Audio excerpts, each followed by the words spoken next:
సర్వశక్తిమంతుడైన యేసుక్రీస్తు పరిశుద్ధమైన నామములో ప్రియమైన సహోదరి సహోదరులందరికీ శుభములు తెలియచేస్తున్నాను.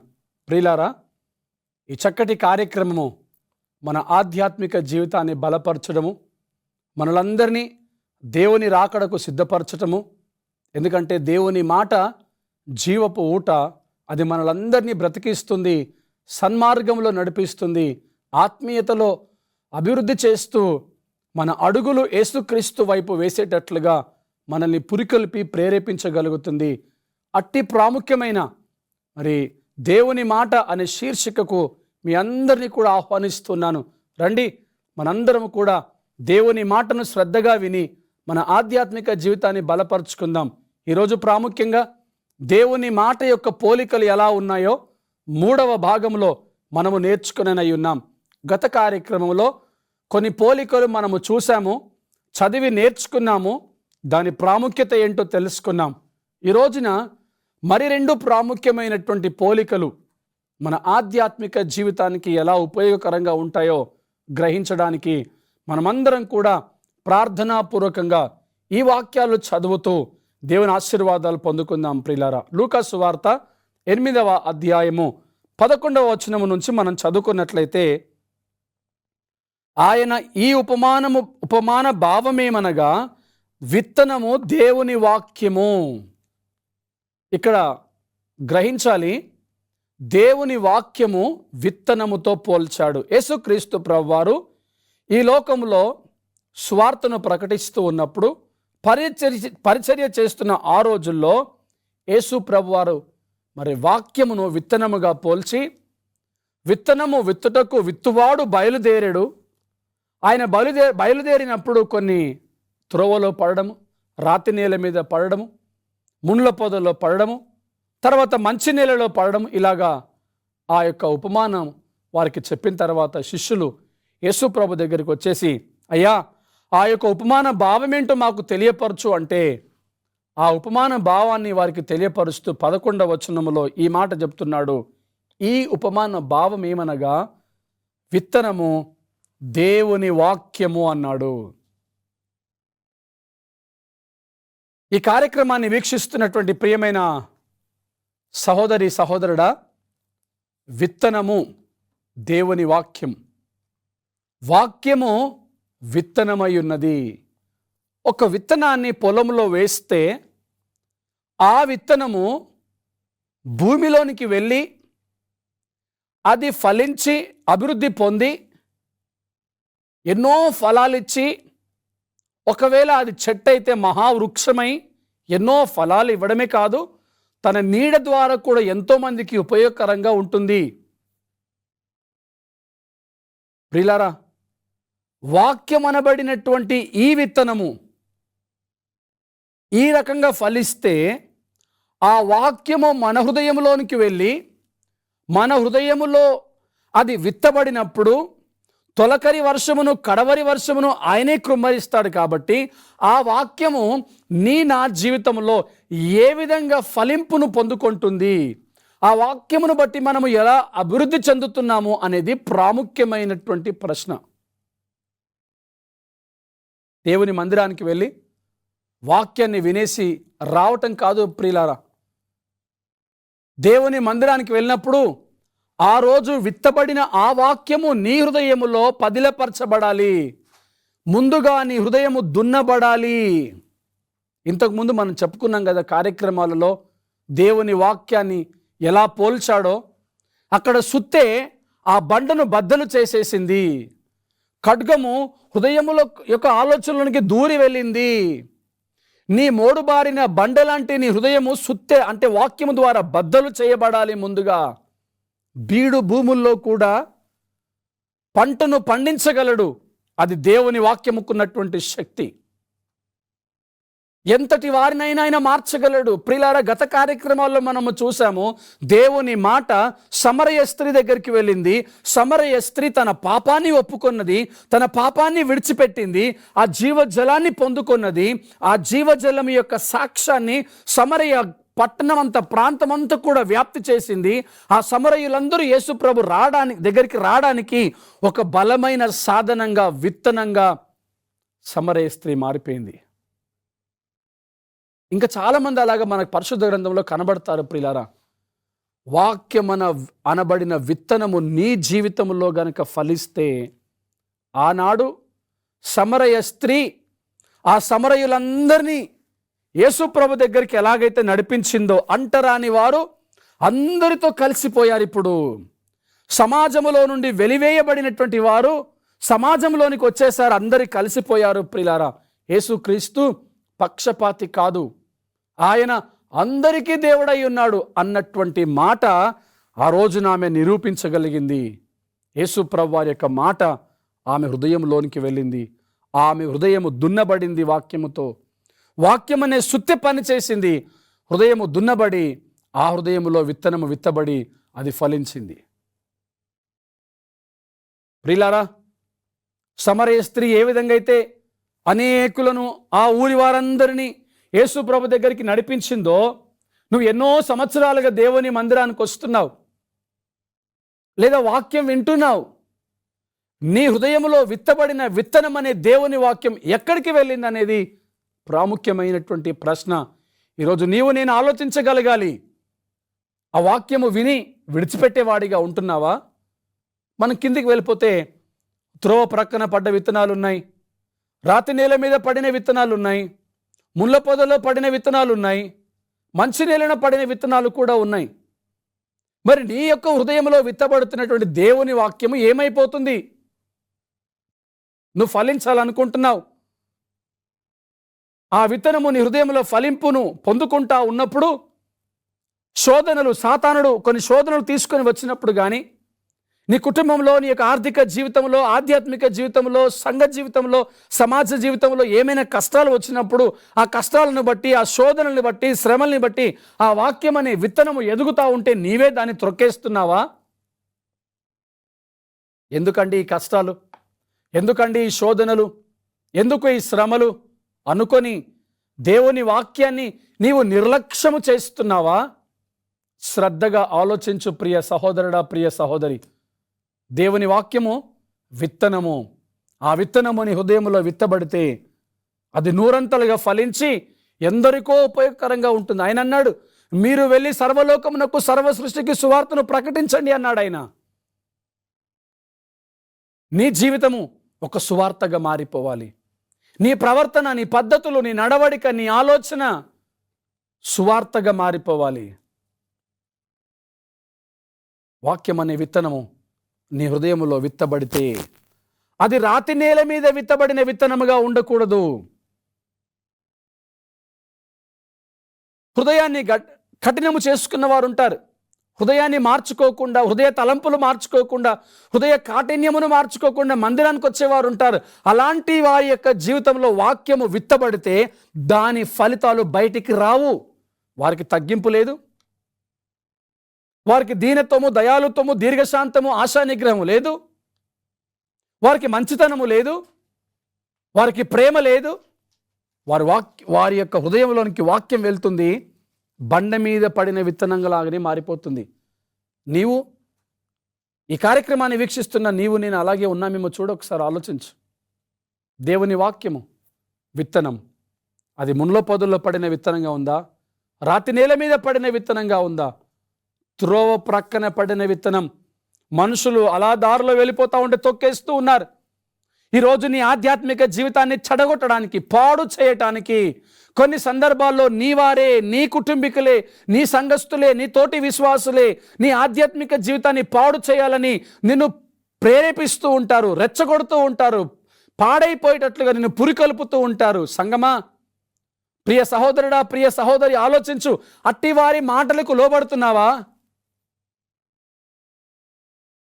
నేను గత కార్యక్రమాలలో పలు సందర్భాల్లో చెప్పాను, వాక్యాన్ని వక్రీకరించేవారు ఉన్నారు. ఈ వాక్యాన్ని వక్రీకరించేవారు వక్రీకరించడానికి నీ దగ్గరికి, నా దగ్గరికి వచ్చి తొక్కేసే ప్రయత్నం చేస్తున్నారు. ఇదిగో అలాగా, ఇదిగో ఇలా జరిగింది అని లేని విషయాలు నీ మనసులో నింపేసి నీ ఆత్మీయతను పాడు చేయటానికై ఎక్కడనో కాదండి మన చుట్టేవారు ఉన్నారు, వాక్యాన్ని వక్రీకరించేవారు ఉన్నారు. వక్ర బుద్ధి పోనిచ్చుకోలేదు వారు. పైకి మాత్రము భక్తిపరులుగా కనబడుతున్నారు, పైకి విశ్వాసులుగా కనబడుతున్నారు. అంతరంగంలో చెడగొట్టే స్వభావం ఉన్నది, పడేసే స్వభావం ఉన్నది. మనుషులు వచ్చి ఆ దారిలో నడుస్తూ ఉంటే ఆ విత్తనాలు ఎదగలేక ఆ విత్తనాలు భూమిలోనే చచ్చిపోతున్నటువంటి స్థితిలో ఉన్నాయి. నీ జీవితంలో వాక్యము విత్తబడినప్పుడు ప్రియులారా, ఇలా వక్రీకరించే వారికి నువ్వు అవకాశం ఇస్తే వారు నీ జీవితాన్ని చెడగొట్టే ప్రయత్నము చేస్తారు. అందుకని పరిశుద్ధాత్మ కాపుదల కావాలి. ఆ వాక్యము పరిశుద్ధాత్మ కాపుదలతో ఎదగనివ్వాలి.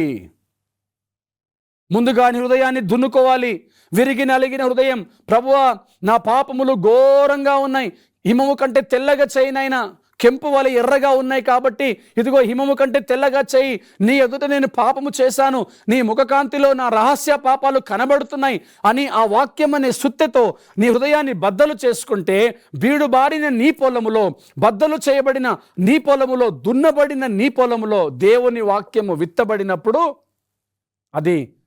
అది మంచి నీళ్ళను పడిన విత్తనం ప్రియారా. ఆ వాక్యము విత్తబడినప్పుడు నూరంతలుగా ఫలిస్తుంది. అప్పుడు రాతి నీళ్ళ మీద పడిన విత్తనంగా ఉండవు. ఆ వాక్యము ముళ్ళ పొదలో పడిన విత్తనంగా ఉండదు. దారిలో పడినప్పుడు త్రొక్కేసినట్లుగా అది ఉండదు. ఇక నువ్వు ఎవ్వరికి అవకాశం ఇవ్వవు కాబట్టి.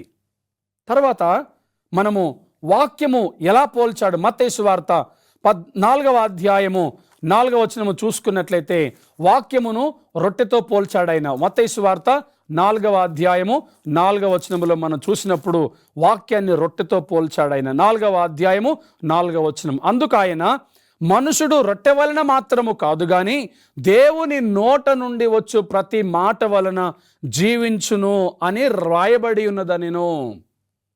సాతానుడు శోధించటానికి యేసు ప్రభువు దగ్గరికి వచ్చేసి అంటున్నాడు, నువ్వు దేవుని కుమారుడవైతే ఈ రాళ్ళను రొట్టెలుగా చేసుకొని తిను. అవసరమా సాతానుడికి? మనుష్య కుమారుడైన యేసుక్రీస్తు ఈ లోకంలో ఉన్నాడు. ఆయన ఉపవాసంలో ఉన్నాడు. ఆయన 40 దినములు ఉపవాసముతో ఉండి పరిశుద్ధాత్మను పొందుకోవటానికై ఆయన ఈ లోకంలో ఉపవాసం ఉన్నప్పుడు శోధకుడు సాతానుడు శోధించడానికి వచ్చాడు ప్రియులారా. అంటున్నాడు కదా, నువ్వు దేవుని కుమారుడవైతే ఈ రాళ్లను రొట్టెలుగా చేసుకొని తినని.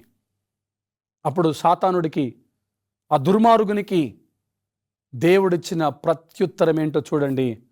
మనుషుడు జీవించేది రొట్టె వలన కాదు, మనుషుడు జీవించేది దేవుని నుండి వచ్చు ప్రతి మాట వలన జీవిస్తాడు అని.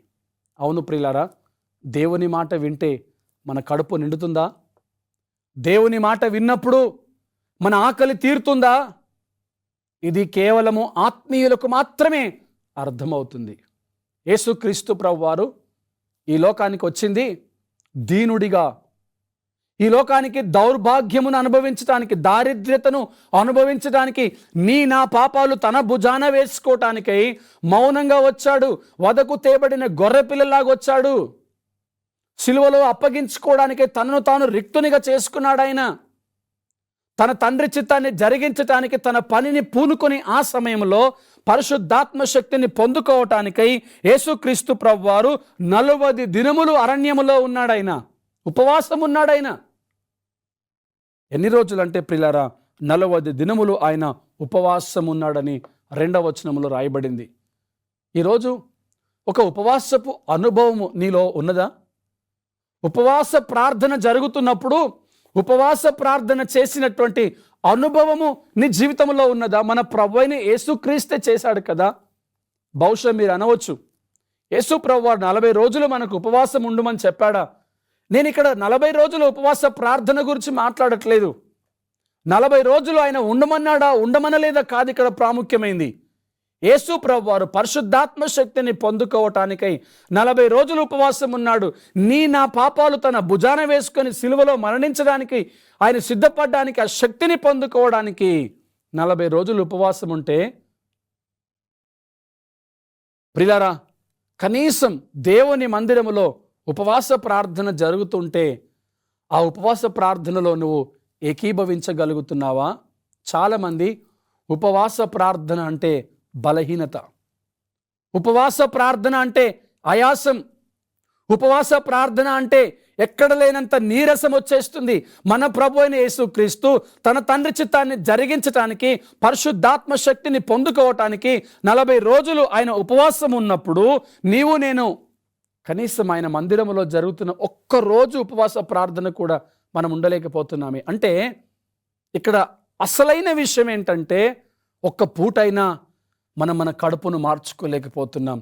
శరీర సంబంధమైన ఆహారము మనకు ప్రాముఖ్యం. అది ఒక్క పూట లేకపోయినా మనము నీరసించిపోతున్నాం, బలహీనమైపోతున్నాం, పడిపోతున్నాం. కానీ ప్రియులారా, మనల్ని బ్రతికింపచేసేది రొట్టె కాదు, మనల్ని బ్రతికింపచేసేది దేవుని వాక్యం. అదే మనల్ని బ్రతికిస్తుంది, అది మనల్ని బ్రతికిస్తుంది, అది దేవుని వాక్యం. సాతానుడితో ప్రభు అన్నాడు, ఇదిగో దేవుని నోట నుండి వచ్చు ప్రతి మాట వలన మనుషుడు బ్రతుకుతాడు, రొట్టె వలన కాదు అన్నాడు ఆయన. ఈరోజు దేనికి మనం ప్రాధాన్యత ఇస్తున్నాం? దేనికి మనము ప్రాముఖ్యత ఇస్తున్నాం?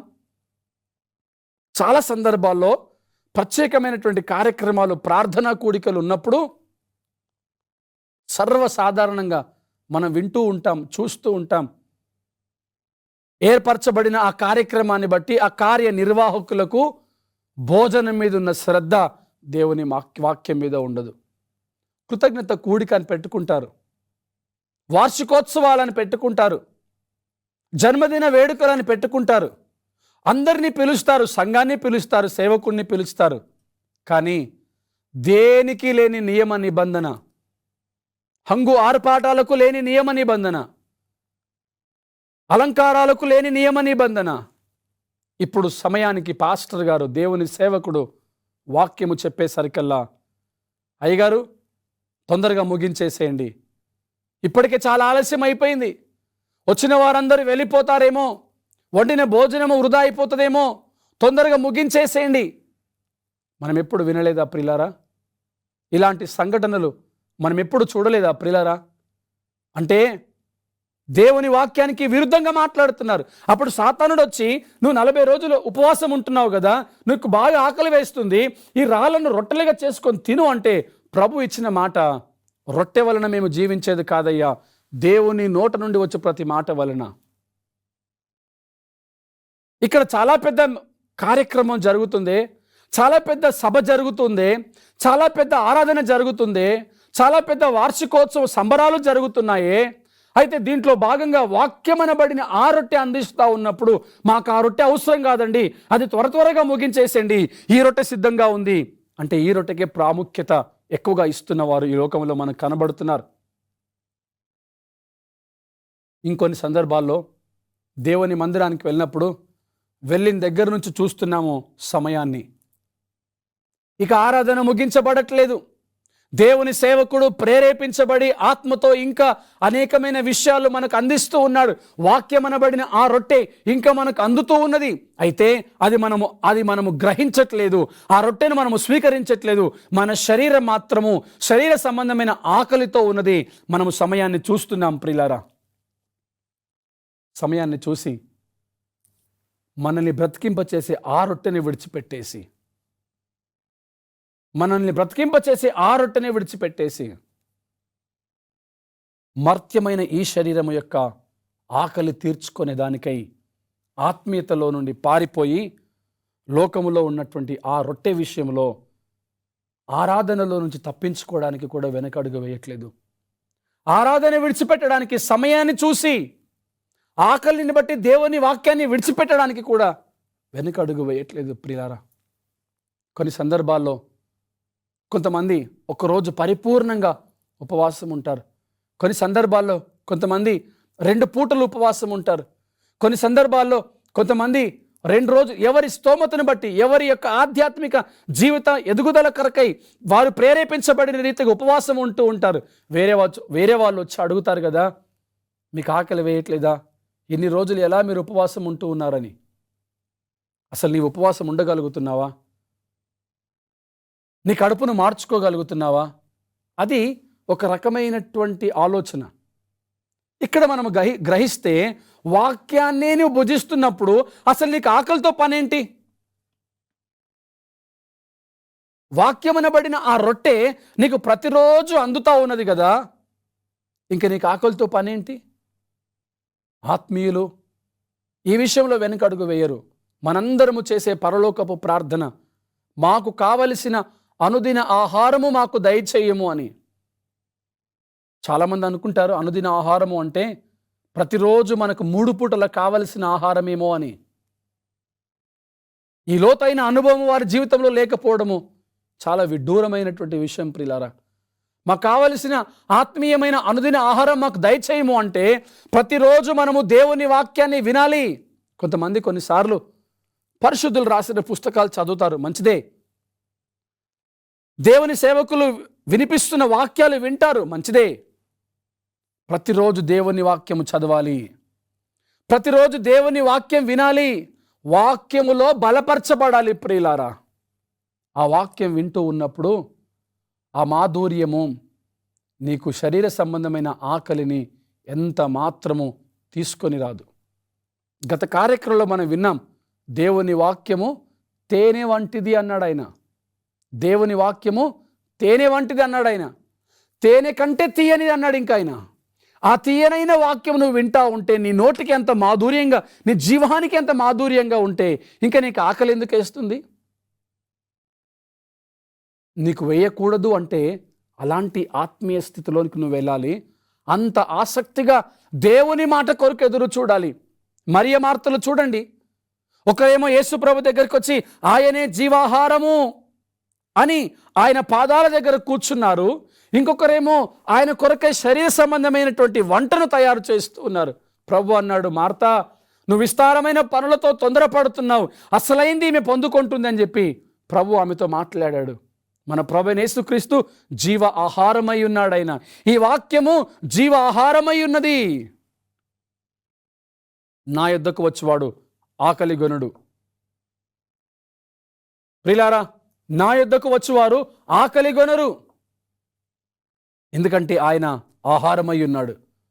అసలైన ఆత్మీయమైన పరలోక రాజ్యానికి వెళ్ళే నడిపించే ఆహారం ఎన్నడూ ఈ లోక సంబంధంగా చనిపోయినప్పటికీ నిత్యము జీవింపజేసే ఆహారము నీకు దొరుకుతున్నప్పుడు లోకములో ఆకలితో నీకు ఇంకా, ఆహారముతో నీకు ఇంకా పనేంటి?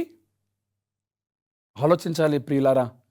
ఇంతగా దేవుని శక్తి, వాక్యమనబడినటువంటి ఇన్ని రకాలైనటువంటి పోలికలు మనము చూస్తున్నాం. చూడండి, ఖడ్గము చూపించాడు, సుత్తె చూపించాడు, సబ్బు చూపించాడు, అద్దం చూపించాడు, అగ్ని చూపించాడు.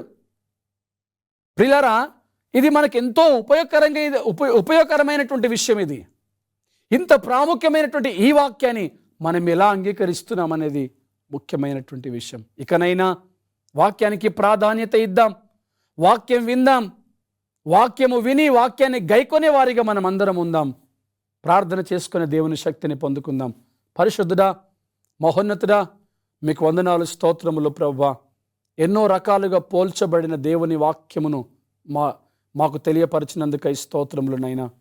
మీ వాక్యము మా పాదములకు దీపముగా ఉండాలి, మా త్రోవలకు వెలుగుగా ఉండాలి, విత్తనము ఫలించినట్లుగా ఉండాలి, ఖడ్గము పనిచేసినట్లుగా, సుత్తె పనిచేసినట్లుగా, సబ్బు అగ్ని పనిచేసినట్లుగా ఉండాలి. ప్రభువా, సహాయము చేయండి, కృప చూపించండి. ఇదిగో మీ మాట విని మాట ప్రకారంగా నడుచుకునే వారిగా మమ్మల్ని మీరు సిద్ధపరచండి. ఈ కార్యక్రమాన్ని వీక్షిస్తున్న ప్రియమైన వారందరినీ, వారి కుటుంబాలను ఆశీర్వదించండి. దీవెనకరంగా ఈ కార్యక్రమాన్ని మా జీవితంలో కలుగు చేయమని ప్రార్థిస్తూ యేసుక్రీస్తు నామమున అడిగి వేడుకొని పొంది ఉన్నాము తండ్రి, ఆమేన్.